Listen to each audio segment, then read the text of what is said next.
Friends, चलिए अब हम टपल्स में कुछ बेसिक ऑपरेशंस परफॉर्म करेंगे और हम देखेंगे टपल्स में किस तरीके से स्लाइसिंग, कॉन्केटिनेशन एंड कुछ स्टैटिकल फंक्शंस को हम परफॉर्म करते हैं। तो सबसे पहले चलिए देखते हैं स्लाइसिंग। पहले स्लाइसिंग करने से पहले हम एक टपल क्रिएट कर लेते हैं जिसमें कुछ वैल्यूज स्ट्रिंग्स हैं एंड कुछ वैल्यूज आपकी इंटीजर हैं। अगर हम इस टपल टी को रन करेंगे तो ये वैल्यू सेव हो गई है। हम चाहते हैं कि हम पहले के 4 एलिमेंट को टपल में फैच करें। तो पहले के 4 एलिमेंट को फैच करने के लिए आप इंडेक्सिंग से काफी फैमिलियर हैं, इंडेक्सिंग और स्लाइसिंग से। तो जिस तरीके से हमने स्लाइसिंग लिस्ट में स्ट्रिंग में किया उसी तरीके से हम यहाँ पर भी टपल में भी करेंगे। तो अगर हम फर्स्ट 4 एलिमेंट को फैच करना चाहते हैं तो हम इंडेक्स मेंशन करेंगे 0 to 4। जब हम 0 to 4 करेंगे तब हम पे 0, 1, 2, 3 इस इंडेक्स के एलिमेंट को हम फैच कर पाएंगे। देखिए स्टार्टिंग के 4 आपने एलिमेंट फैच कर लिए। सिमिलर वे में अगर आप लास्ट के 2 एलिमेंट फैच करना चाहते हैं किसी भी दिए गए टपल में तो आप क्या करेंगे, हमें पता है नेगेटिव इंडेक्सिंग भी की जा सकती है तो हम करेंगे -2 to all। तो -1, -2 to all कितने आएंगे, सिर्फ 2 एलिमेंट्स। इसी तरीके से हम एक और बेसिक फंक्शन देखेंगे, लेन। लेन को कैसे यूज कर सकते हैं, टपल की लेंथ को हम कैसे डिटरमाइन कर सकते हैं।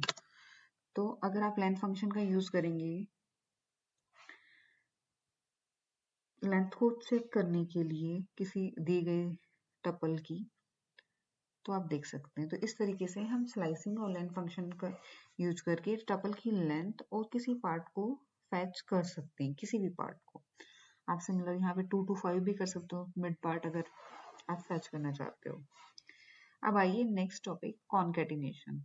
अगर हम 2 टपल्स को कॉन्केटिनेट करना चाहें तो ये बिल्कुल उसी तरह सिमिलर है जैसे हम कॉन्केटिनेशन स्ट्रिंग और लिस्ट में करते हैं। तो यहाँ पे हम टपल लेंगे T1,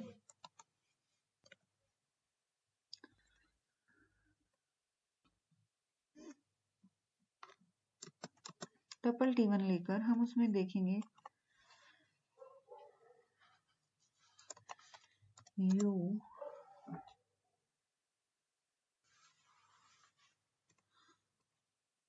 यहाँ पे एक टपल क्रिएट करना है U आ रहा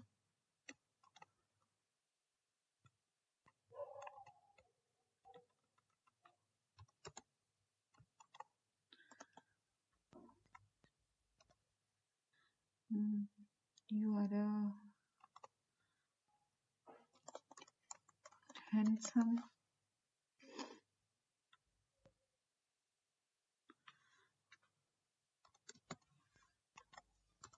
boy। इसी तरीके से अगर हम दूसरा टपल क्रिएट करें यहीं पर T2 और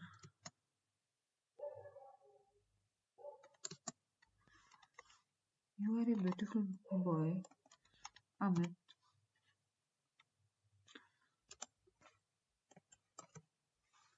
ये आपके 2 टपल्स हो गए। अगर हम इनको ऐड करेंगे, कॉन्केटिनेट करेंगे और इनको ऐड करके एक थर्ड वन टपल हम क्रिएट करना चाहेंगे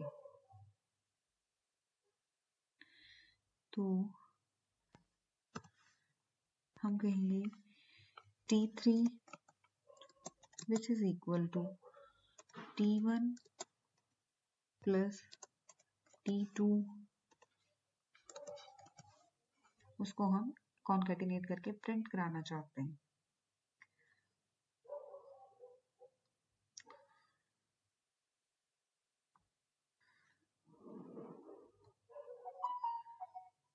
तो आप देख सकते हैं कि किस तरीके से दोनों टपल्स को ऐड कर दिया गया है। अब आप आइए हम किसी दिए गए टपल पे कुछ बेसिक स्टैटिकल ऑपरेशन अगर परफॉर्म करना चाहते हैं तो उसके लिए कुछ फंक्शंस हैं, सम, मिन, मैक्स।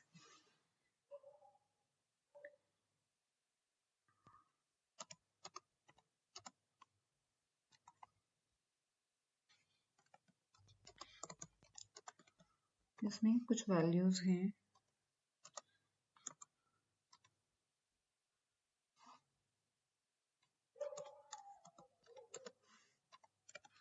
ये आपकी वैल्यूज हैं। अगर को सेव कर दें और इस मिनिमम वैल्यू फेच करना चाहें यहाँ से मिनिमम तो क्या वैल्यू आएगी? सिमिलर वे में अगर हम मैक्सिमम वैल्यू फेच करना चाहें तो क्या वैल्यू आएगी?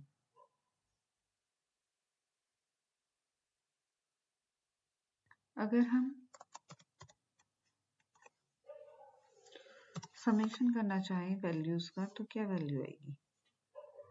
तो आप देख सकते हैं कैसे हम बेसिक स्टैटिकल ऑपरेशन टपल में परफॉर्म कर सकते हैं। अब आप आइए, एक और टपल आपने लिया जिसकी value t is equal to Python is 245, जहाँ पे मिक्स डेटा टाइप स्ट्रिंग्स भी है और आपका इंटीजर भी है।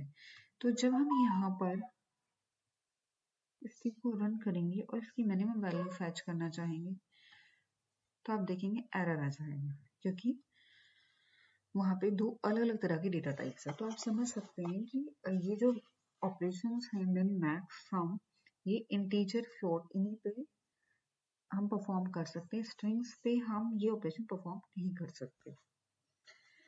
So tuples are order sequence, which means the order in which the elements are inserted remains the same. इसका मतलब क्या हुआ? टपल्स जो है एक ऑर्डर सीक्वेंस है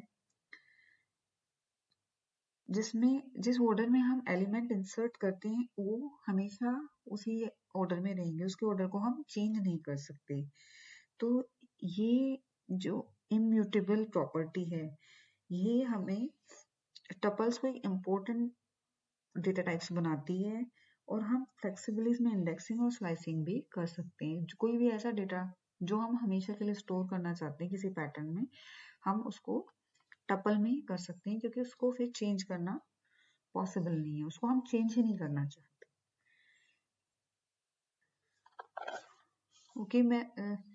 ओके फ्रेंड्स, मुझे लगता है आपको ये बेसिक ऑपरेशंस और स्लाइसिंग कॉन्केटिनेशन समझ आ गया होगा। प्लीज आप मेरे चैनल को सब्सक्राइब करिए। Thank you for watching my video. Thank you so much.